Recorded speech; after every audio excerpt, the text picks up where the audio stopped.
अंजू। आज का हमारा टॉपिक है पंच क्लेश।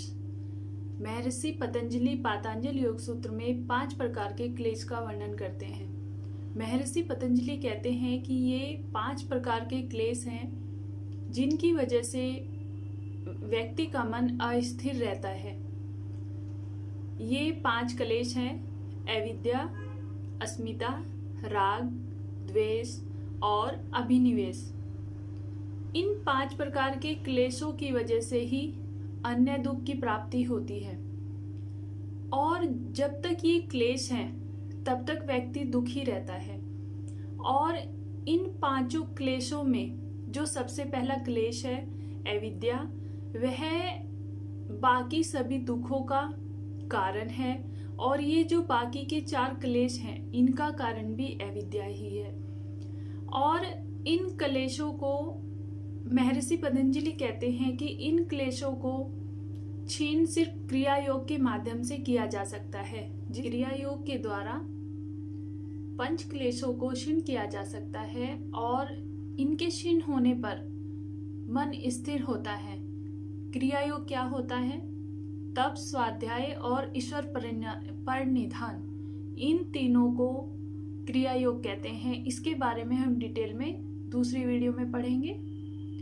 और पंच क्लेश को जो जन्म देती है या जो पंच क्लेश का कारण है वो अहंकार है।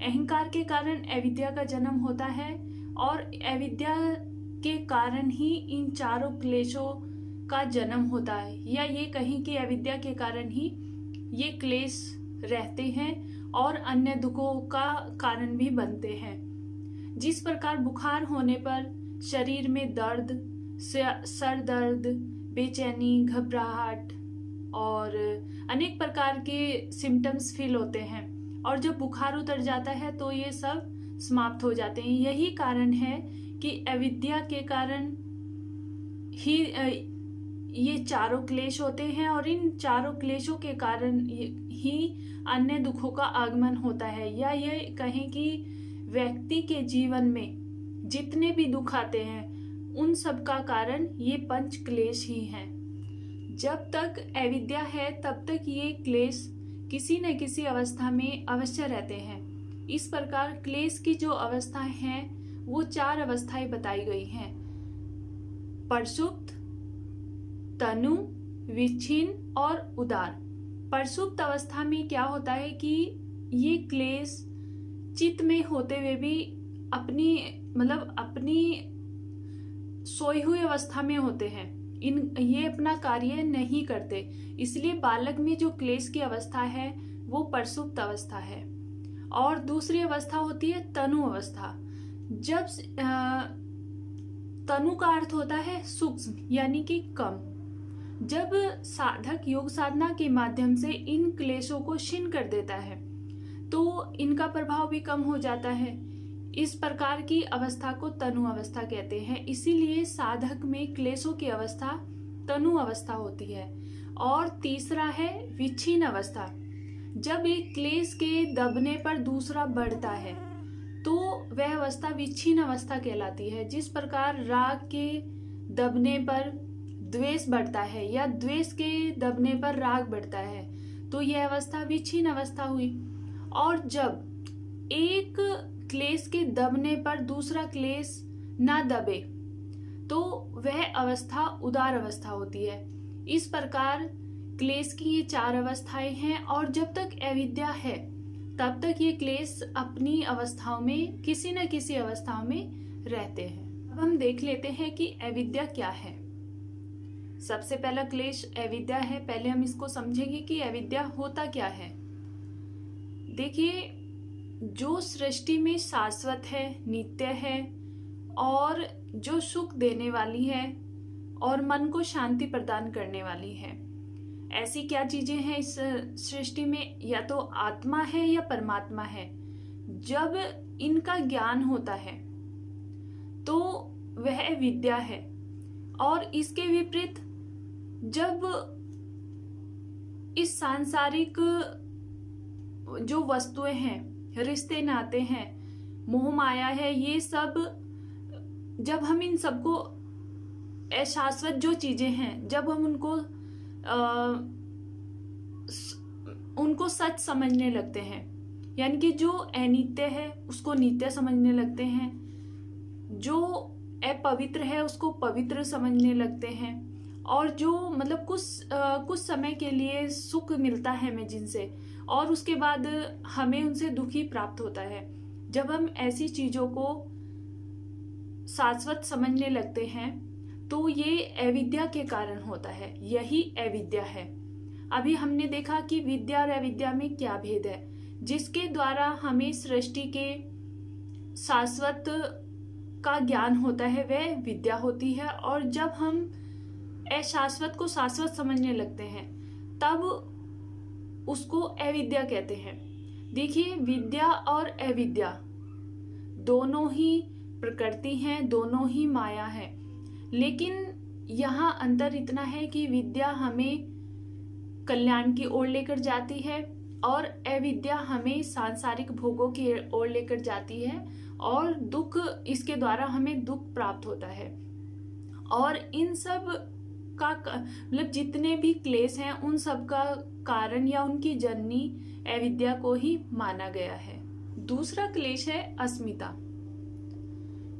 अस्मिता क्या होता है? देखिए, दृक् शक्ति अर्थात आत्मा या दृष्टा, आत्मा को दृक् शक्ति भी कहते हैं या दृष्टा भी कहते हैं, और दर्शन शक्ति यानी कि प्रकृति, इन दोनों का एक सा भान होना, या ये कहें कि इन दोनों को एक समझने की जो भूल करते हैं वही अस्मिता है।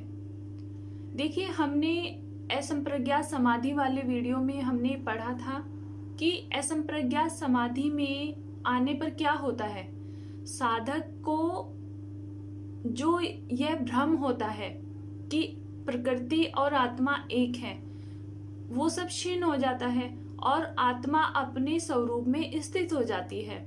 अर्थात उसकी जो अस्मिता है, अस्मिता नामक जो क्लेश है वो दूर हो जाता है और वह कैवल्य की ओर बढ़ता है। ठीक है, यही अस्मिता है कि प्रकृति और पुरुष या आत्मा को एक समझना ही अस्मिता है। प्रकृति जड़ है और आत्मा चेतन है। प्रकृति में जो भी क्रिया होती है वह आत्मा के कारण ही होती है। तीसरा क्लेश है राग। राग क्या होता है? इसको हम सरल भाषा में ऐसे समझ सकते हैं कि सुख भोगने के बाद पुनः सुख भोगने की जो इच्छा होती है उसको राग कहते हैं। मान लीजिए हमने कोई वस्तु यूज की है और जो इस तरह की चीजें होती हैं वो अशाश्वत होती हैं, यानी कि वो जो चीज बनी है वो नष्ट भी होगी, तो हमें दोबारा इच्छा होती है कि हमें यह वस्तु दोबारा लेनी है। और कई बार ऐसा भी होता है कि हमें सुने हुए या देखे हुए चीजों को भी भोगने की इच्छा होती है। इस प्रकार भोगे हुए जो सुख है उनके प्रति दोबारा भोगने की जो इच्छा होती है उसको राग कहते हैं। नेक्स्ट आता है द्वेष। देखिए, राग और द्वेष एक सिक्के के दो पहलू कह सकते हैं। जिस प्रकार भोगे हुए सुख को बार बार भोगने की इच्छा होती है वह राग हुआ, और जब इस सुख को भोगने के रास्ते में बार बार बाधा आती है तो उससे दुख होता है, और दुख होने पर द्वेष उत्पन्न होता है। इस प्रकार राग और द्वेष को हम एक साथ इस प्रकार समझ सकते हैं। नेक्स्ट आता है अभिनिवेश। अभिनिवेश भी एक प्रकार का क्लेश है जिसका अर्थ होता है मृत्यु का भय। मृत्यु का भय अभिनिवेश कहलाता है। इसको हम इस प्रकार देख सकते हैं कि देखिए, जिसका जन्म हुआ है उसकी मृत्यु निश्चित है, और जो चीज इस पृथ्वी पर आई है वह नष्ट भी होनी है, लेकिन हम लोगों को इस चीज का ज्ञान नहीं होता। हम हर छोटी छोटी चीज से डरते रहते हैं, कहीं ये ना हो जाए, कहीं वो ना हो जाए, इससे मृत्यु ना हो जाए, क्योंकि हमें आत्मज्ञान नहीं है। जब योग साधक योग साधना के माध्यम से आत्मज्ञान प्राप्त कर लेते हैं या जिनको आत्मज्ञान हो चुका होता है, वे उन्हीं को मृत्यु का भय नहीं होता। उनके अंदर अभिनिवेश नाम का जो यह क्लेश है वह समाप्त हो चुका होता है और यह जीव जंतु से लेकर विवेकशील व्यक्ति के अंदर भी यह क्लेश पाया जाता है। इसीलिए अर्जुन की भी, महाभारत के युद्ध में अर्जुन की भी यही स्थिति थी। इसलिए श्री कृष्ण जी ने सबसे पहले उनको आत्मज्ञान कराकर उनको यह जो क्लेश था उसको समाप्त किया और उनकी मृत्यु के भय को दूर किया। इस प्रकार आज की इस वीडियो में हमने पंच क्लेश को पढ़ा। आई होप आपको समझ आया होगा। यदि इससे रिलेटेड आपका कोई क्वेश्चन हो तो आप मुझे कमेंट कर सकते हैं। आज के लिए इतना ही। Thank you. मिलते हैं नई वीडियो के साथ।